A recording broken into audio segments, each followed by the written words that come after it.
నమస్తే నాగేశ్వర్ గారు. పశ్చిమాసియాలో ఉద్రిక్తతలు పెరుగుతూ ఉన్నాయి. ఇరాన్పై ఇజ్రాయెల్ భీకర దాడులు చేస్తోంది. సార్, ఈ ఇరాన్ ఇజ్రాయెల్ మధ్య యుద్ధం నేపథ్యంలో భారత్ మీద ఎటువంటి ప్రభావం ఉంటుంది సార్? మనకి ఇండియాకు చాలా స్టేట్స్ ఉన్నాయి ఈ ప్రాంతంలో. ఒకటి, మనం ఎనర్జీ డిపెండెంట్ ఎకానమీ. అంటే మన మొత్తం ఇంధన అవసరాలు, ముడిచముల అవసరాల్లో 85 to 90% ఇంపోర్ట్స్ పైన, దిగుమతులపైనే ఆధారపడతాం. సో ప్రపంచంలో ఉన్నటువంటి ఈ హైడ్రోకార్బన్ రిజర్వ్స్లో 2/3 ఈ మిడిల్ ఈస్ట్, మధ్యప్రాచ్యగా పిలువబడే middle east and north Africa Meena అంటారు, లేదా వెస్ట్ ఏషియా నార్త్ ఆఫ్రికా వానా అంటారు. సో అంటే ఈ గల్ఫ్ ప్రాంతంలోనే 2/3 ఉన్నాయి.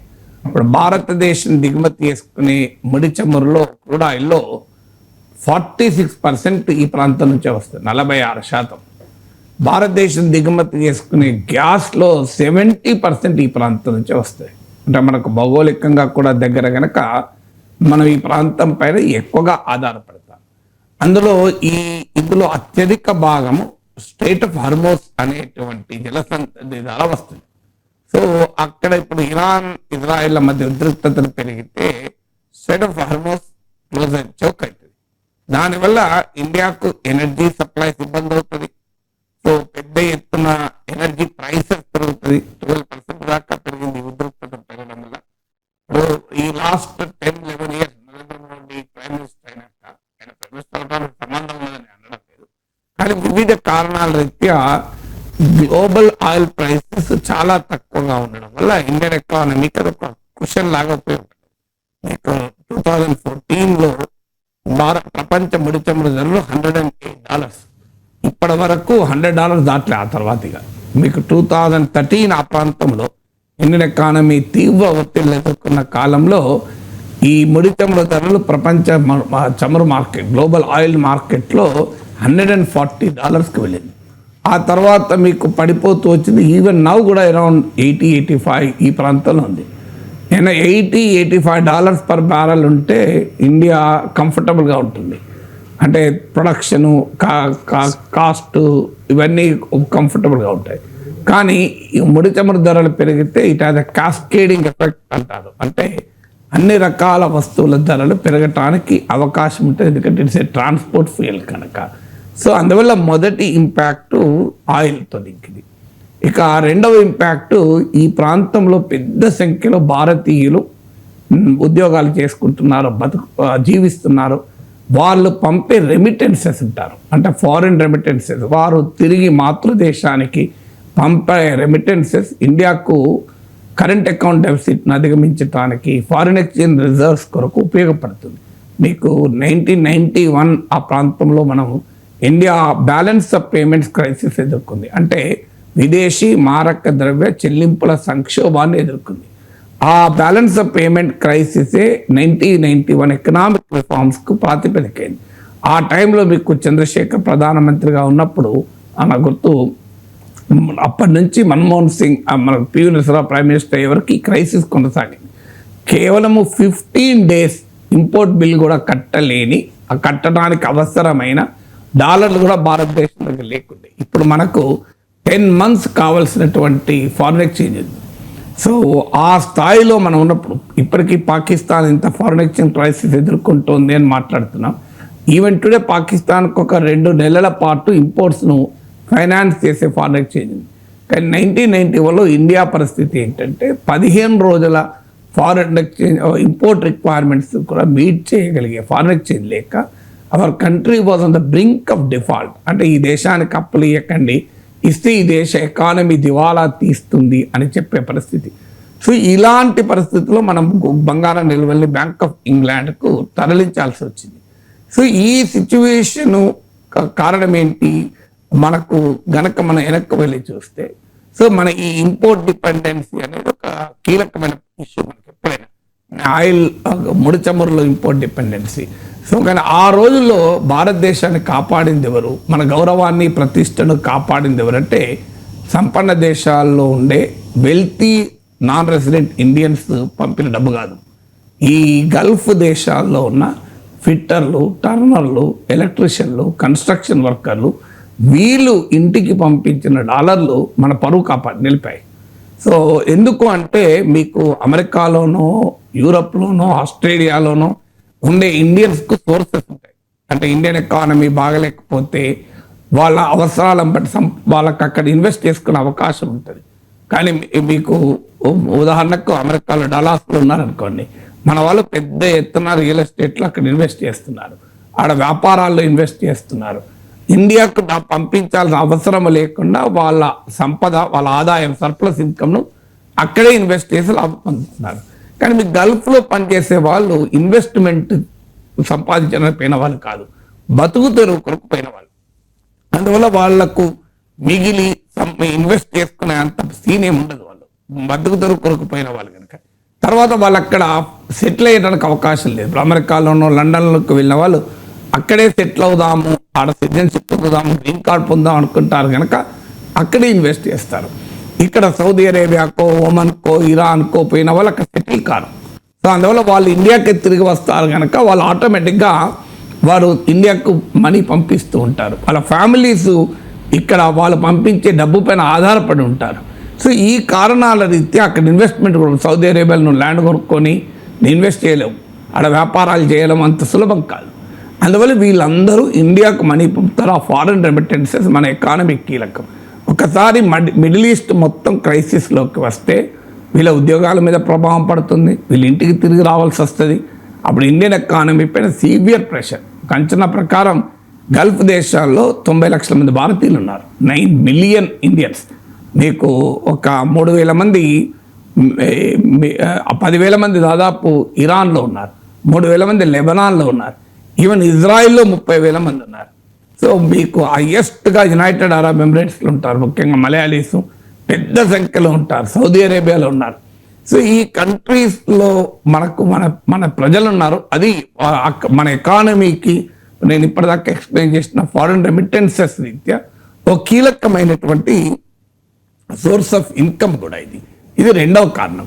మూడవ కారణం ఏంటంటే మనము ఇరాన్లోని చెబహార్ పోర్ట్లో ఇన్వెస్ట్ చేస్తున్నాం. అక్కడ $120 మిలియన్ ఖర్చు పెట్టి అడొక టెర్మినల్ నిర్మిస్తున్నాం.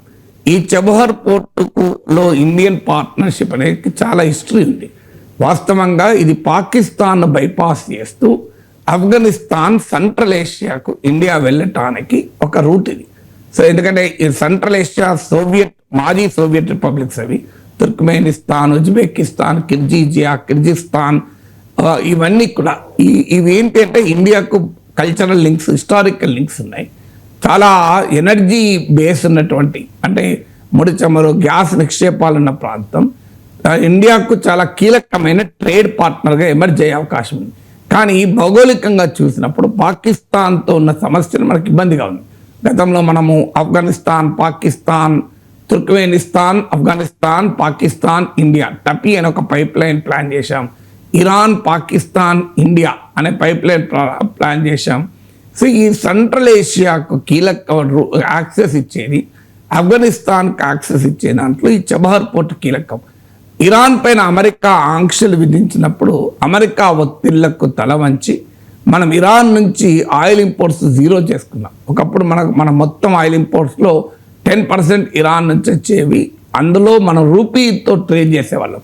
అంటే ఇరాన్ దగ్గర మనం ఎంత ఆయిల్ కొన్నా రూపాయలలో చెల్లిస్తాం కనుక వాళ్ళు మళ్ళీ మన దగ్గరే వస్తువులు కొనాలి. ఎందుకంటే ఈ రూపాయలు తీసుకెళ్ళి వాళ్ళు ఇంకొకన ఏమీ చేయలేరు. కానీ ఇప్పుడు మనం అమెరికా నుంచో మరో దేశం నుంచో ఆయిల్ కొంటే డాలర్లలో చెల్లించాలి. సో ఆ అడ్వాంటేజ్ మనకు ఇరాన్తో ఉండే. సో అయినా కూడా ఇరాన్ అమెరికా ఒత్తిళ్ళ మేరకు మనం కంప్లీట్గా జీరోకి తెచ్చుకున్నాం. సో ఇరాన్ నుంచి వచ్చే ఆయిల్ చీప్ అయినా, కన్వీనియంట్ అయినా కూడా. అలాగే చెబహార్ పోర్ట్లో మన ఇన్వెస్ట్మెంట్ స్లో డౌన్ చేశాం. అప్పుడు ఇరాన్ చైనా వైపు చూసింది, చైనా ఎంటర్ అయింది. అప్పుడు ఆ పరిస్థితుల్లో మళ్ళీ మనము ఇటీవల చెబహార్ పోర్ట్లో ఇన్వెస్ట్మెంట్ యాక్టివిటీ పెంచాం. ఇప్పుడు ఈ మిడిల్ ఈస్ట్ క్రైసిస్లోకి వస్తే, ఇజ్రాయెల్ ఇరాన్ టెన్షన్లు పెరిగితే ఆ చెబహార్ పోర్ట్లో ఇండియన్ ఇన్వాల్వ్మెంట్ ఛాలెంజింగ్గా మారిపోతుంది. మళ్ళీ అమెరికా ఆంక్షలు, గందరగోళం అయిపోతుంది. ఇది మూడవ ప్రాబ్లం. నాలుగవ ప్రాబ్లం ఏంటంటే China belt and road initiative అనే ఒక ట్రేడ్ రూట్ను మీద భారీ ఎత్తున ఇన్వెస్ట్ చేస్తుంది. ఇదేంటంటే ప్రపంచంని అనేక రకాల రవాణా మార్గాలతో కలిపే ఒక పెద్ద corridor, road and belt and road initiative అంటారు. సో దీన్ని ఇండియా వ్యతిరేకిస్తోంది. ఎందుకు వ్యతిరేకిస్తోంది అంటే, ఒకటి ఇది చైనా సుప్రిమసీని, చైనా హెజిమనీని పంపుతుంది కనుక ఇది భారత్కు నష్టమని మనం భావిస్తున్నాం. అలాగే చైనా పాకిస్తాన్ ఎకనామిక్ కార్డర్, సిపెక్ అంటారు, ఇది భారతదేశ భూభాగాలైన పాక్ ఆక్రమిత కశ్మీర్లోని గిల్గిట్ బల్తిస్తాన్ల ద్వారా ప్రయాణం చేస్తాయి. అందువల్ల ఇది భారత సావర్నిటీకి అటాక్ అని మనం అంటున్నాం. చైనా వాళ్ళు మేము ఈ సిపెక్ పాక్ ఆక్యుపైడ్ కశ్మీర్ భూభాగాల మీద వెళ్ళడం ద్వారా మేము కశ్మీర్ సావర్నిటీని గురించి మేమేమి అనడం లేదు అని అంటున్నా కూడా మన అనుమానాలు మనకున్నాయి. సో అందువల్ల ఈ బెల్ట్ అండ్ రోడ్ ఇనిషియేటివ్లో ఎప్పుడైతే మనం చేరలేదో, సో ఈ బెల్ట్ అండ్ రోడ్ ఇనిషియేటివ్కు ప్రత్యామ్నాయంగా India Middle East economic corridor అని చెప్పి ఒక ట్రాన్స్ కాంటినెంటల్ రూట్ టు యూరప్, అంటే భారతదేశం నుంచి యూరప్కు అంటే ఒక ట్రేడ్ రూట్ను భారతదేశం ఇటీవల మీకు G20 సమావేశంలో కూడా ఈ ప్రతిపాదన వచ్చింది. ఈ ట్రాన్స్ కాంటినెంటల్ అంటే ఖండాంతర వాణిజ్య మార్గం, ట్రాన్స్ కాంటినెంటల్ ట్రేడ్ కారిడార్, దీని పేరు India Middle East economic corridor. So ఈ India Middle East economic corridor మీకు అరబ్ పెనిన్సులా, అరేబియా ద్వీపకల్పం, అలాగే ఇజ్రాయెల్ ద్వారా వెళ్తుంది. అందువల్ల ఇక్కడ క్రైసిస్ ఏర్పడితే మన India Middle East economic corridor అంటే చైనా క్రియేట్ చేస్తున్న బెల్ట్ అండ్ రోడ్ ఇనిషియేటివ్కు చాలా అంబిషియస్ ఆల్టర్నేటివ్గా భారతదేశం మొదలుపెట్టిన ఇండియా మిడిల్ ఈస్ట్ ఎకనామిక్ కారిడార్కు ఇది ఛాలెంజ్గా మారుతుంది, అడ్డంకిగా మారుతుంది. అందువల్ల అది ఒక 4వ సమస్య. 5వ సమస్య ఏంటంటే, మనం ఇక్కడ I2U2లో భాగం అంటే India, Israel, United states, United Arab Emirates, ఈ I2U2ను మిడిల్ ఈస్ట్ పాడుగా పిలుస్తారు. అంటే ఇక్కడ మనకు చాలా డిప్లొమాటిక్ స్టేట్స్ ఉన్నదానికి ప్రూఫ్ ఇది. సో అందువల్ల ఇలాంటి భారతీయ స్ట్రాటజిక్ డిప్లొమాటిక్ ఇనిషియేటివ్, వ్యూహాత్మక దౌత్య చర్యలకు కూడా అడ్డంకి.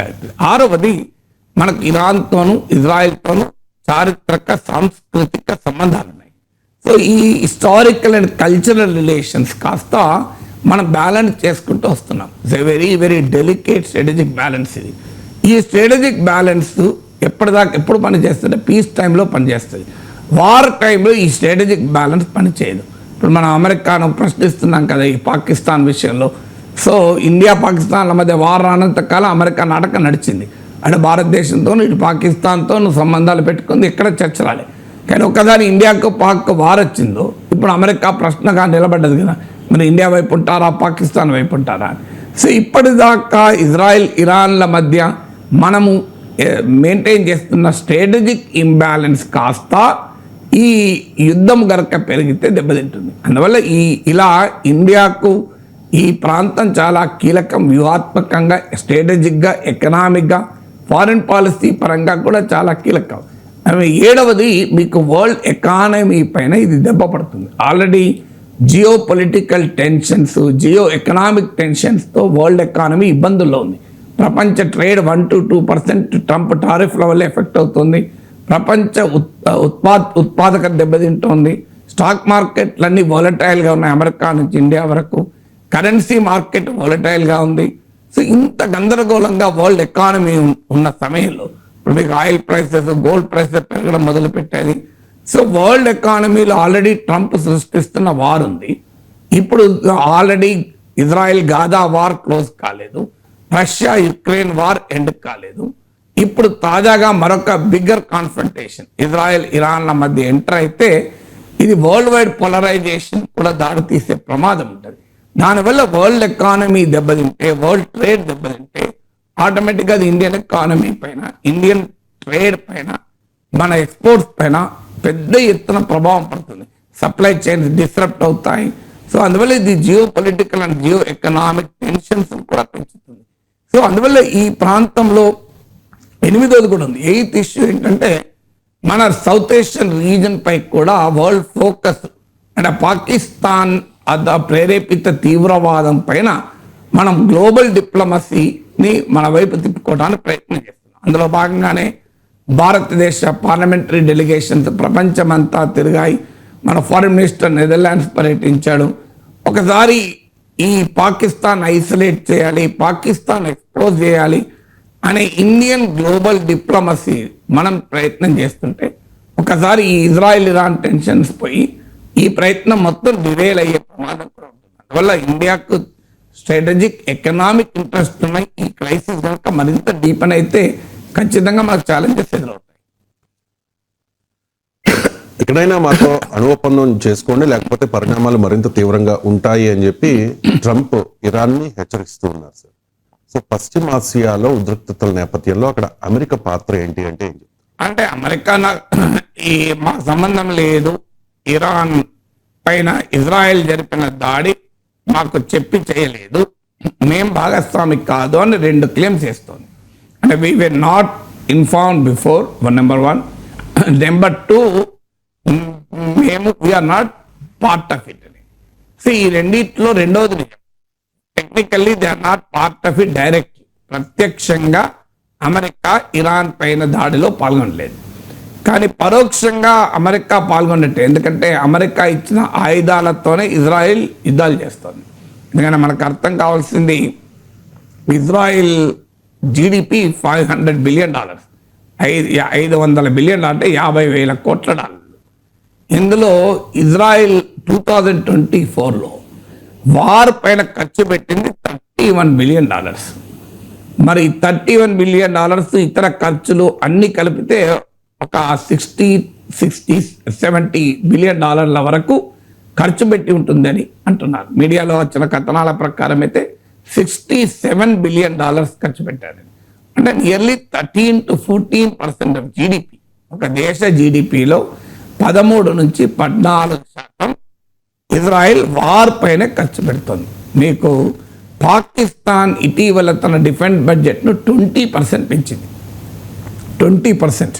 తన బడ్జెట్లో 14% డిఫెన్స్ కేటాయిస్తుంది. అయినా కూడా అది పాక్ జీడిపిలో 1.97%. అంటే మీకు కంపారిజన్ ఎందుకు ఇస్తున్నానంటే 20% రక్షణ బడ్జెట్ పాకిస్తాన్ పెంచినా తన టోటల్ బడ్జెట్లో 14% మీకు డిఫెన్స్ పైన ఖర్చు పెట్టినా స్టిల్ పాకిస్తాన్ జీడిపిలో భాగంగా చూస్తే 1.97%. కానీ ఇజ్రాయిల్ తన జీడిపిలో 13-14% వార్ పైన ఖర్చు పెడుతుంది. అలాంటప్పుడు అది సాధ్యమా అమెరికా సపోర్ట్ లేకుండా? ఎందుకంటే అమెరికా ఈవెన్ ఒక అంచనా ప్రకారం 2024లో $18 బిలియన్, $18 బిలియన్ సాయం చేసింది. సో అందువల్ల ఇంత పెద్ద ఎత్తున అమెరికా సాయమే కాదు, ఇప్పుడు ఇజ్రాయెల్ వాడుతున్న F-35 యుద్ధ విమానాలు అమెరికా సప్లై చేసింది. ఇరాన్ దగ్గర ఉన్న F-14 యుద్ధ విమానాలు, ఇవి 40 ఏళ్ల కిందటి యుద్ధ విమానం, అమెరికన్ మేడ్ ప్లేన్సే. అంటే ఇరాన్కు ఇతరత్ర రష్యా నుంచి చైనా నుంచి మద్దతు ఉన్నా అది మెటీరియల్ సపోర్ట్గా ఎంత ఉంది అనేది క్వశ్చనబుల్.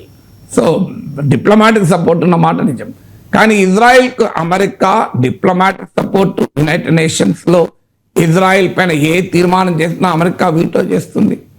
అలాగే మిలిటరీ సపోర్టు, ఫైనాన్షియల్ సపోర్టు, ఇంత పెద్ద ఎత్తున సపోర్ట్ చేసి ఇజ్రాయెల్ న్యూక్లియర్ ప్రోగ్రామ్ అమెరికా పుణ్యమే. సో ఇలా డిఫాక్టో న్యూక్లియర్ పవర్ ఇజ్రాయెల్, అంటే అప్రకటిత అణ్వస్త్ర దేశం అది.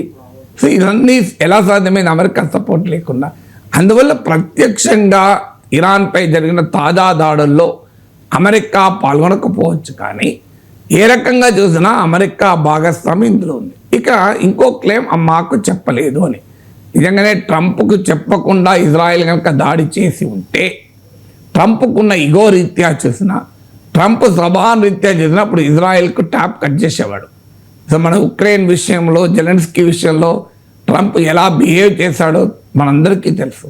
అందువల్ల ఇజ్రాయెల్ కనుక నిజంగానే అమెరికాకు ఇన్ఫార్మ్ చేయకుండా ఈ దాడి కనుక పూనుకొని ఉంటే ట్రంప్ బీభత్సం సృష్టించేవాడు ఇప్పటికీ. అందువల్ల ఖచ్చితంగా అమెరికాకు ఇన్ఫర్మేషన్ ఉంది కనుకనే ఈ దాడికి కొద్ది ముందు ఈ ఎవాక్యుయేషన్ కూడా అమెరికా ఆర్డర్ ఇచ్చింది. నాకు నేషనల్ మీడియాలో కూడా ఇరాన్పై ఇజ్రాయెల్ దాడికి సిద్ధం అని ఫ్రైడే మార్నింగ్ మీకు ఇండియన్ ఎక్స్ప్రెస్ ఢిల్లీ ఎడిషన్ చూడండి, నెట్లో కూడా ఉంటుంది. లీడ్ స్టోరీ ఏంటి? Indian Express Delhi edition lead story ఏంటి? Israel prepares for war on attack on Iran అని. అందువల్ల భారతదేశంలో దినపత్రికలకే తెలిసినప్పుడు అమెరికాకు తెలియదా ఇరాన్ పైన దాడి చేయబోతోంది అని? సో అందువల్ల నాకు తెలియకుండా జరిగిన దాడి అని అమెరికా వ్యాఖ్యానించడంలో అర్థం లేదు. పూర్తి with full knowledge and full information, ఇండైరెక్ట్గా ఫుల్ పార్టిసిపేషన్తోనే అమెరికా చేస్తున్న దాడి. ఇక ముందు కూడా ఇరాన్ తీసుకున్న వైఖరి ఏంటి? సేమ్ రష్యా తీసుకున్న వైఖరి ఇరాన్ తీసుకుంది. ఉక్రెయిన్ తనపై యుద్ధం చేస్తున్న రష్యా ఏమంటోంది? మాపై యుద్ధం చేస్తున్నది ఉక్రెయిన్ కాదు, ఉక్రెయిన్ ముసుగులో అమెరికా, యూరప్, నాటో బలగాలే మాపై యుద్ధం చేస్తున్నాయి అని రష్యా అధ్యక్షుడు పుటిన్ పదే పదే చెప్తున్నారు. నిజం కూడా అది. ఉక్రెయిన్కి మద్దతుగా ఉన్నదల్లా నాటోనే.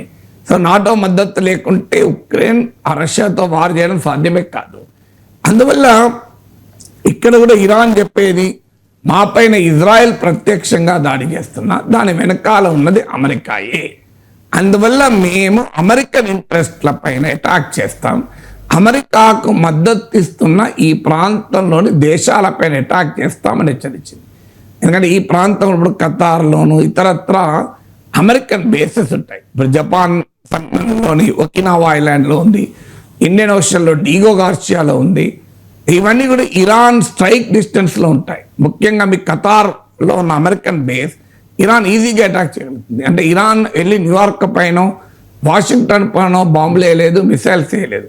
కానీ ప్రపంచవ్యాప్తంగా ముఖ్యంగా వెస్ట్ ఏషియా ప్రాంతంలో ఉన్న అమెరికన్ మిలిటరీ బేసెస్ పైన అటాక్ చేసే అవకాశం ఉంటుంది. అది ఇరాన్ హెచ్చరిస్తుంది కూడా. అందుకే ట్రంప్ అంటున్నాడు మాపై కనుక దాడి చేస్తే ఇక ఇరాన్ మిగలదు అని. కానీ అర్థం కావాల్సింది అమెరికాకు కూడా, ఇలాంటి యుద్ధం అమెరికా చాలా చేసింది. ఆఫ్ఘనిస్తాన్లో చాలా ఏళ్ళు చేసింది, 20 ఏళ్ళు అధికారంలో ఉంది. ఏమైంది? ఆఖరికి తాలిబాన్ కప్పచెప్పి వెళ్ళిపోయింది. ఇరాక్ పైన యుద్ధం చేసింది, ఆఖరికి ఏం మిగిలింది? లిబియా పైన యుద్ధం చేసింది, ఆఖరికి ఏం మిగిలింది? వియత్నాం పైన యుద్ధం చేసి తోకముడుచుకొని వెనక్కి వెళ్ళాల్సి వచ్చింది. అందువల్ల వార్స్ అనేది చాలా కాంప్లెక్స్. ఇప్పుడు రష్యా ఉక్రెయిన్ పైన వార్ చేయబట్టి 3 ఏళ్ళు అయింది. ఇప్పటి వరకు రష్యా ఏమన్నా కంప్లీట్గా ఈ వార్కో ముగింపు పలకగలిగిందా? అంతేందుకు ఇజ్రాయెల్ హమస్ పైన దాడి చేయబట్టి దాదాపు 1.5 year అయిపోయింది. కానీ ఇప్పటి వరకు హమస్ను పూర్తిగా అంతం చేయగలిగిందా? హిజ్బుల్లాపై దాడి చేయబట్టి 30 ఏళ్ళు అయింది. కానీ అమెరికా, ఇజ్రాయెల్ ఏమైనా హిజ్బుల్లాను కంప్లీట్గా నాశనం చేయగలిగిందా? అందువల్ల wars are not so straitjacketed. అందువల్ల ఇరాన్ మేము అంతం చేస్తామని ట్రంప్ అంటున్నాడు. అంతం చేస్తానికి, ట్రంప్ ఫైర్ చేస్తానికి, హైర్ చేస్తానికి వైట్ హౌస్ ఉద్యోగులు కాదు. ఇవాళ కావాలంటే Elon Musk get out of White House, come down again come in White హౌస్లోకి అనే అంత పరిస్థితి ఉండదు. Wars are very complex. ఇప్పటికీ అమెరికా ప్రపంచవ్యాప్తంగా అనేక యుద్ధాలు చేసింది. చాలా యుద్ధాల్లో అమెరికా అంత బలమున్న దేశమై కూడా లాజికల్ అని తేలేకపోయింది. అందువల్ల అమెరికా పాత్ర very very very very participatory పాత్ర. అంటే పూర్తిగా ఇరాన్పై జరిగిన దాడిలో అమెరికా పూర్తిగా కూరుకుపోయి ఉంది. అందులో ఎలాంటి అనుమానం లేదు. ప్రొఫెసర్ గారు, ఇరాన్ అణుబాంబు తయారు చేసింది అనేది ఇజ్రాయెల్ అండ్ అమెరికాల వాదన. ఇది తమకు అలాగే ప్రపంచానికి కూడా ప్రమాదమని ఆ 2 దేశాలు చెబుతూ ఉన్నాయి. ఇజ్రాయెల్ ఇరాన్పై చేస్తున్న ఈ దాడిని సమర్థించవచ్చా? అంటే ఇరాన్ అణుబాంబు తయారు చేస్తోంది కనుక మేము దాడి చేస్తామని అంటున్నారు. మరి అణుయుద్ధం చేస్తున్న పాకిస్తాన్ ఎందుకు ముట్టుకోవడం లేదు? బహిరంగంగానే అణుబాంబులు వేస్తామని చెప్పింది కదా పాకిస్తాన్. సో ఇటీవల మన పహల్గాం దాడుల నేపథ్యంలో పాకిస్తాన్ మంత్రులు, పాకిస్తాన్ రాయబారులు ప్రత్యక్షంగా చెప్పింది, ఏమి సీక్రెట్ కూడా కాదు ఇలా, అనీఫ్ అబ్బాసీ, మా దగ్గరున్న 170 అణ్వాయుధాలు మేము డిస్ప్లే కొరకు పెట్టుకోలేదు, అవి భారతదేశం వైపు గురిపెట్టి ఉన్నాయి అని ఒక దేశ మంత్రి ప్రత్యక్షంగా వారిని హెచ్చరిస్తే మరి అమెరికా ఎక్కడ నిద్రపోయిందా? ఇజ్రాయెల్ నిద్రపోయిందా?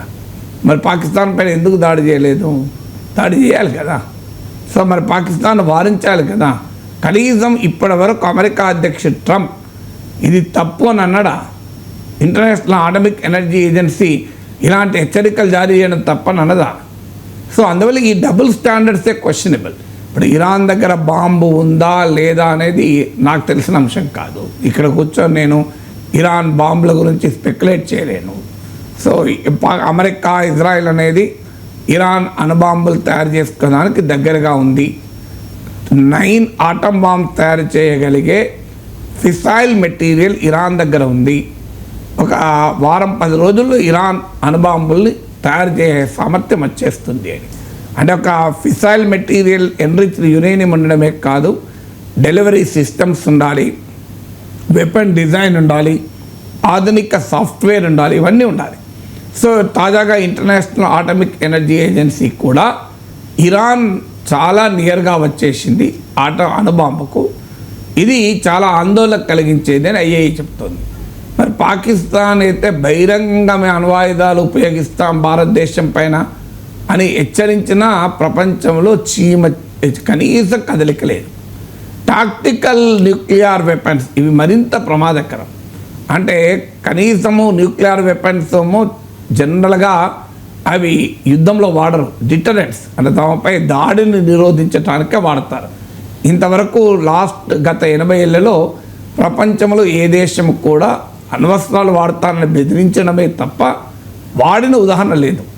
కానీ టాక్టికల్ న్యూక్లియర్ వెపన్స్ అంటే బ్యాటిల్ ఫీల్డ్లో బ్రిగేడియర్ స్థాయిలో వాడేవి. సో మీకు అంటే ఒక సైన్యములో తమ వైపు దూసుకొస్తున్న శత్రు దేశాల బలగాల పైన ఒక నార్మల్ తుపాకులతో కాల్చినట్టుగా అణుబాంబులు వేస్తారు. అలాంటి ప్రమాదకరమైన టాక్టికల్ న్యూక్లియర్ వెపన్స్ కూడా పాకిస్తాన్ తన దగ్గర ఉన్నాయి, నేను వాడుతాను అని చెప్తుంటే కనీసం ఒక్క మాట అయినా మాట్లాడారా? మళ్ళీ ఇండియా పాక్ల మధ్య అణుయుద్ధం వచ్చే ప్రమాదం ఉంది, అందుకే నేను ట్రేడ్ చేయనని బెదిరించి ఆపించాను, లక్షలాది మంది ప్రాణాలను కాపాడాను అని ట్రంప్ చెప్తున్నాడే. మరి పాకిస్తాన్ అణు కార్యక్రమం పైన ఏం ఆంక్షలు పెట్టింది అమెరికా? 0 ఆంక్షలు కదా. సో అందువల్ల ఇరాన్ దగ్గర అణుబాంబు ఉందా లేదా I'm not an expert to decide.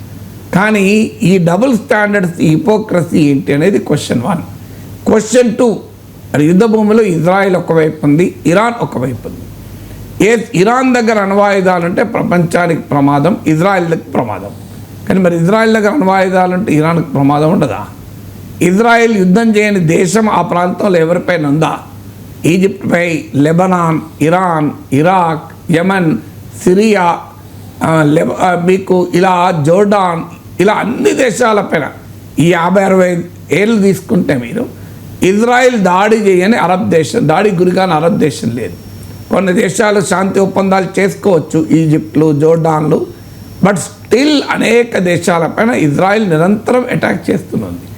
Israel ఆత్మరక్షణ కొరకు చేస్తుందని ఇజ్రాయిల్ అంటుంది, అమెరికా అంటుంది. అది కూడా అంగీకరించినా కూడా మరి ఈ అటువైపు నుంచి వాళ్ళు కూడా ఆలోచిస్తారు, మరి మా రక్షణకు ఇజ్రాయిల్ దగ్గర ఉండే అణ్వాయుధాల ప్రమాదకరమని. అందువల్ల మీరు అణ్వాయుధాలంటూ ప్రమాదకరం అనుకుంటే అది ఇరాన్ దగ్గర ఉన్న ప్రమాదమే, ఇజ్రాయిల్ దగ్గర ఉన్న ప్రమాదమే. మరి దాని గురించి ఎందుకు మాట్లాడదు అమెరికా? ఇజ్రాయిల్ అణ్వాయుధాలు తయారు చేయడానికి సహకరిస్తూ ఇరాన్ మాత్రం అణ్వాయుధాలు తయారు చేయదంటే ఎవరు ఊరుకుంటారు? ఇప్పుడు ప్రపంచంలో నిజంగా అమెరికా వైఖరి, అగ్రరాజ్యాల వైఖరి వల్లనే అణ్వాయుధాలు తయారవుతున్నాయి. ఇప్పుడు ఉక్రెయిన్ ఏం ఫీల్ అవుతుంది? వాస్తవంగా సోవియట్ కాలపు అణ్వాయుధాలు ఉక్రెయిన్లో ఉండే, రష్యాలో ఉక్రెయిన్లో ఉండే. 95-96లో ఉక్రెయిన్ రష్యాతోని ఇతర పశ్చిమ దేశాలతో ఒప్పందం చేసుకొని తన భద్రతకు గ్యారంటీలు తీసుకొని అణ్వాయుధాలు స్వచ్ఛందంగా వదులుకుంది. ఇవాళ జెలెన్స్కీ ఏమంటున్నాడు? ఆ అణ్వాయుధాలే వదులుకొని ఉండకపోతే ఇలా రష్యా మా పైన దాడి చేసేదా? అణ్వాయుధాలే మా దగ్గర ఉంటే రష్యా దాడి చేసేదా అని మళ్ళీ మేము అణ్వాయుధాలు తయారు చేసుకోవాలని ఆలోచించాల్సిన అవసరమైందని ప్రెసిడెంట్ జెలెన్స్కీ మాట్లాడాడు. నార్త్ కొరియా చిన్న కంట్రీ, అమెరికా ఏమైనా చేయగలుగుతుందా? ట్రంప్ వెళ్ళి కిమ్తో కరచాలనం చేయాల్సి వస్తుంది. కారణం నార్త్ కొరియా దగ్గర అణ్వాయుధాలు ఉండడమే. పాకిస్తాన్ లాంటి చిన్న దేశం యుద్ధం ఆగాల్సి వచ్చింది కదా. మనం నిజంగానే పాకిస్తాన్ దగ్గర అణ్వాయుధాలే ఉండకపోతే ఇవాళ భారతదేశం పాకిస్తాన్ సంగతి తేల్చిపడేసేది కదా. అందువల్ల అణ్వాయుధాలు, ప్రపంచంలో అణ్వాయుధాల పట్ల వివక్షపూరిత వ్యవస్థలు ఉండడం వల్ల, అంటే కొన్ని దేశాల దగ్గర అణ్వాయుధాలు ఉంటే ఏమీ కాదు, మరికొన్ని దేశాల దగ్గర అణ్వాయుధాలు ఉంటే ప్రమాదకరం అనే థీరీ వల్ల ఏమవుతుందంటే ప్రపంచంలో చాలా దేశాలకు అణ్వాయుధాలే రక్షణగా మారిపోతున్నాయి. అందువల్ల ఇవాళ ఇరాన్కి ఏమని చెప్తారు? మరి మీకు ప్రపంచంలో నార్త్ కొరియా అణ్వాయుధాలు ఉంటే మీరు ముట్టుకోవడం లేదు, పాకిస్తాన్ అణ్వాయుధాలు ఉండడం వల్ల బతికిపోతుంది. మరి అణ్వాయుధాలు ఉన్న దేశాలే కదా కాపాడుకోగలుగుతున్నాయి. అందువల్ల మేము అణ్వాయుధాలు తయారు చేస్తే తప్పేంటి అనేది ఇరాన్ వాదన. సో అందువల్ల మీకు ఇరాన్ దగ్గర అణుబాంబు ఉన్నదా లేదా, ఉంటే ప్రమాదకరమైన దానికన్నా ప్రపంచంలో అణ్వాయుధాలు ఎక్కడున్నా అది మానవాళికి ప్రమాదకరం. ఈ వాస్తవాన్ని గుర్తించి సంపూర్ణ నిరాయుధీకరణ వైపు వెళ్లకుండా ఇవాళ వివక్షపూరితమైన అణువ్యవస్థ, ఒక డిస్క్రిమినేటరీ న్యూక్లియర్ వరల్డ్ ఆర్డర్, అంటే కొన్ని దేశాల వద్ద అణ్వాయుధాలు ఉంటే ఏమీ కాదు, మరికొన్ని దేశాల మధ్య ఉంటేనే ప్రమాదం. దీన్ని న్యూక్లియర్ అపార్థిడ్ అంటాం మనం. ఒక రకమైన అణు జాత్యంకారాన్ని ప్రదర్శిస్తున్నారు. మన ఇరాన్ పక్క పెట్టండి, 98లో అంతకుముందు 74లో భారతదేశం అణు పరీక్షలు జరిపినప్పుడు కూడా అమెరికా ఇదే వాదన పెట్టి భారతదేశం దగ్గర అణ్వాయుధాలు ఉంటే ప్రమాదకరం అని చెప్పి మనపైన తీవ్రమైన ఆంక్షలు విధించింది. అదే మనతో పోటీపడి పాకిస్తాన్ అణ్వాయుధాలు తయారు చేసుకుంటే మాత్రం ఆ దేశానిపైన ఆంక్షలు లేవు, ఏమీ లేవు, ఆయుధాలు ఇచ్చుకుంటూ కూర్చుంది. అందువల్ల ఈ న్యూక్లియర్ పాలసీలో ఉండే డబుల్ స్టాండర్డ్స్, హిపోక్రసీ ప్రశ్నించాల్సిన అవసరం ఉంది కదా. సరే, ఈ పశ్చిమాసియా ఉద్రిక్తతలు మూడో ప్రపంచ యుద్ధానికి దారితీస్తాయా అంటే ఏం చెప్తారు? అదే మన మీడియాలో, యూట్యూబ్ ఛానల్లో, టీవీ స్టూడియోల్లో మూడో ప్రపంచ యుద్ధం గ్యారంటీ. మీకు కొన్ని వందల తమిళస్ వచ్చేస్తే మూడో ప్రపంచ యుద్ధం అని మీరు ఒక్కసారి గూగుల్లో సెర్చ్ చేయండి. ఇప్పటి వరకు ఎన్నిసార్లు మూడో ప్రపంచ యుద్ధం తీసుకొచ్చారో మనకు అర్థమవుతుంది. సో అందువల్ల బికాజ్ మూడో ప్రపంచ యుద్ధం అంటే జనం భయపడి ఆ వార్త చూస్తారు, క్లిక్ చేస్తారని. అంటే ప్రజల భయాన్ని వ్యాపార వస్తువుగా మార్చుకునే ధోరణి సోషల్ మీడియాలో చాలా ఎక్కువ ఉంది, మీడియాలో కూడా ఉంది. కానీ మూడో ప్రపంచ యుద్ధం అనేది ఎన్నేళ్ళైనాక రెండో ప్రపంచ యుద్ధం అయిపోయి 80 ఏళ్ళు అయింది. ఇలాంటి తీవ్ర ఉద్రిక్త పరిస్థితులు ఎన్నిసార్లు వచ్చాయి ప్రపంచంలో? అనేక సార్లు వచ్చాయి కదా. అవన్నీ మరి ప్రపంచ యుద్ధాలు దారితీసాయా? అందువల్ల ప్రతి ఒక్క ఘర్షణ, రష్యా ఉక్రెయిన్ వార్ తీవ్రమైతే ఇది మూడో ప్రపంచ యుద్ధాలు దారితీస్తుందా? అమెరికా ఇరాక్ పైన దాడి చేస్తే మూడో ప్రపంచ యుద్ధం వస్తుందా? ఇజ్రాయెల్ ఇరాన్ పై దాడి చేస్తే మూడో ప్రపంచ యుద్ధం వస్తుందా? ఇజ్రాయెల్ సిరియా పైన దాడి చేస్తే మూడో ప్రపంచ యుద్ధం వస్తుందా? భారత్ పాక్లో ఘర్షణ పడితే మూడో ప్రపంచ యుద్ధం వస్తుందా? అసలు మూడో ప్రపంచ యుద్ధం అనేది ఇంత సింపుల్గా ఉంటుందా? నాకు అర్థం కాని అవసరం ఏంటంటే, సో అందువల్ల వరల్డ్ వార్ అనేది ఇది మామూలు విషయం కాదు. ప్రపంచం ఎంత నాశనం అవుతుంది అనేది తెలియాలి. అందువల్ల ప్రపంచంలో ఈ వార్ మాంగరింగ్ అంటారు, అంటే యుద్ధోన్మాదము, అంటే యుద్ధం వల్ల వచ్చే పర్యవసనాలు అర్థం కాక యుద్ధోన్మాదాన్ని ప్రదర్శించేవారు, లేదా యుద్ధము అనే భయాన్ని ప్రజల్లో అమ్ముకొని లాభం పొందాలనుకునే ధోరణి వల్ల ఈ వస్తాయి. కానీ రియలిస్టిక్ ఏంటి? ప్రతి ఘర్షణ మీకు స్థానిక ఘర్షణ ఉంటుంది, ప్రాంతీయ ఘర్షణ ఉంటుంది, థర్డ్ వరల్డ్ వార్కి ఎంటర్ కాదు. ఎందుకు ఈ చర్చ కూడా జరుగుతుందంటే ప్రపంచం పోలరైజ్ అయి ఉంటుంది. నిజమే, ఏ ఘర్షణైనా ప్రపంచం పోలరైజ్ అవుతుంది. మీకు రష్యా ఉక్రెయిన్ వార్ ప్రపంచం పోలరైజ్ కాలేదా? యూరప్ అమెరికా ఉక్రెయిన్కు మద్దతుగా, చైనా రష్యాకు మద్దతుగా, ఇరాన్ ఉత్తర కొరియా రష్యాకు మద్దతుగా లేవా? అయినా మాత్రాన అది థర్డ్ వరల్డ్ వార్ దారి తీయలేదు కదా. ఆ తర్వాత అమెరికా కూడా వచ్చి రష్యా వైపు చేరలేదా? అందువల్ల ప్రతి వార్, ఎక్కడ కాన్ఫ్లిక్ట్ జరిగినా there is a definite polarization ఉంటుంది కొంత. అందులో అగ్రరాజ్యాలు ఇన్వాల్వ్ అయినటువంటి అంశాల్లో పోలరైజేషన్ తప్పదు. ఇండియా పాక్ వార్లో వరల్డ్ పోలరైజ్ కాలే కారణం ఏంటంటే ఇందులో అగ్రరాజ్యాల ప్రత్యక్ష ప్రయోజనాలు లేవు. అమెరికా ప్రత్యక్ష ప్రయోజనాలున్న ప్రతి చోట ప్రపంచం పోలరైజ్ అవుతుంది అనివార్యంగా. అందువల్ల ఇక్కడ ఇప్పటికీ ఇజ్రాయెల్ దాడిని మీకు రష్యా తీవ్రంగా ఖండించింది, చైనా తీవ్రంగా ఖండించింది.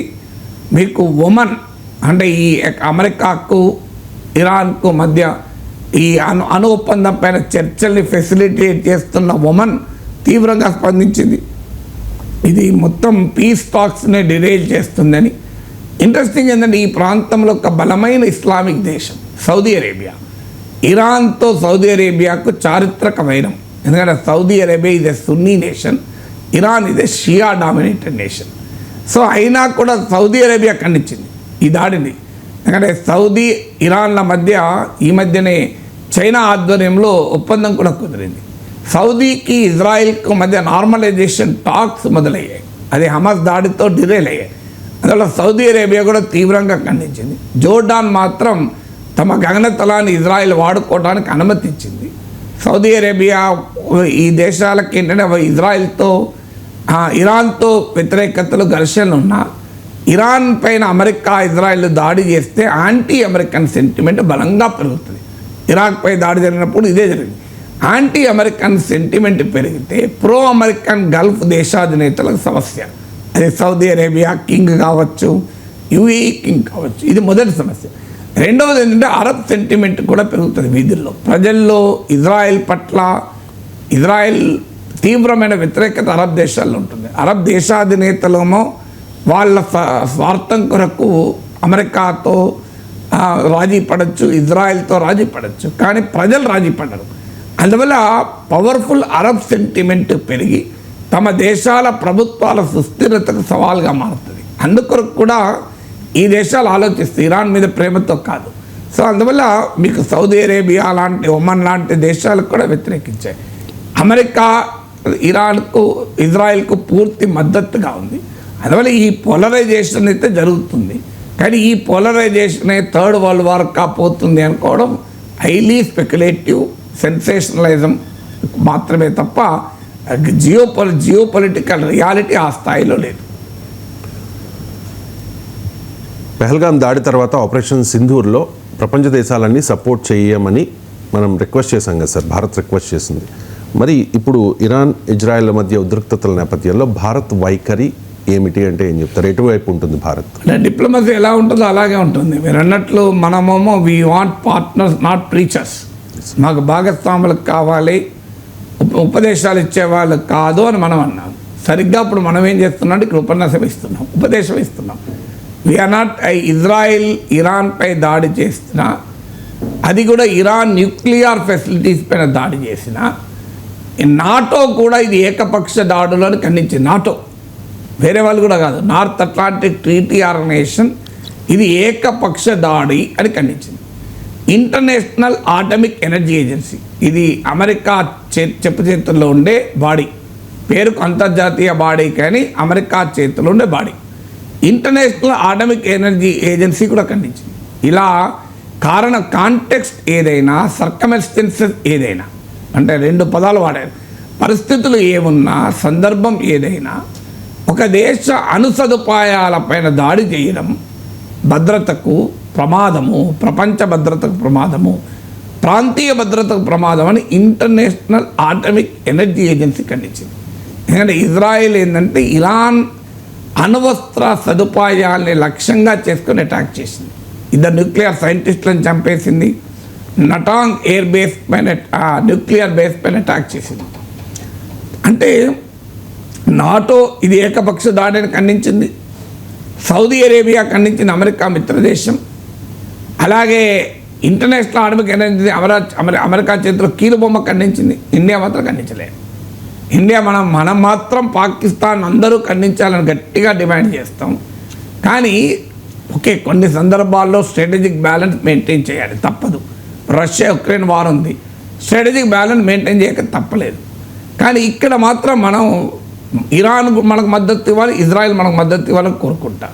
కానీ మనం మాత్రం ఇజ్రాయెల్పై దాడిని ఖండించాం, ఇరాన్పై దాడిని. అయితే దీనికి కారణం ఏంది? ఇటీవల పాకిస్తాన్పై పోరులో కూడా ఇజ్రాయెల్ మనకు అండగా ఉంది కదా. నిజమే, ఇజ్రాయెల్ అండగా ఉంది కనుక ఉంది, ఇజ్రాయెల్ వ్యతిరేకించే దేశాలు దూరం అవుతున్నాయి. అంటే డిప్లొమసీలో వాట్ ఈజ్ రైట్, ఇజ్రాయెల్ని ఖండించాల్సిన అవసరం కూడా లేదు. కనీసం ఈ న్యూక్లియర్ ఫెసిలిటీస్ పైన దాడులు ప్రమాదకరం అని అయినా అనాలి కదా. ఏమంటున్నాం మనం? మళ్ళీ సేమ్ మనకు యూరప్, అమెరికా ఏ ఉపన్యాసం అయితే ఇచ్చిందో పరిస్థితులు చేజారకుండా చూసుకోవాలి, డిప్లొమసీ డైలాగ్ ద్వారా సమస్యలు పరిష్కరించుకోవాలి, డీఎస్కలేట్ చేయాలి, ఉద్రిక్తతను తగ్గించాలి. సరిగ్గా అమెరికా యూరోప్ మనకి ఇదే చెప్తే మనం వాయించి పడేసాం కదా. ఇప్పుడు కూడా సేమ్, ఇప్పుడు ఇరాన్ పైన ఇజ్రాయెల్ దాడి చేసింది, ఉద్రిక్తతను తగ్గించాలి అని ఉపన్యాసం ఇస్తే ఇరాన్ ఏమంటుంది? దాడి మా పైన జరిగితే మేము తగ్గించేది ఉన్నది అంటారు కదా.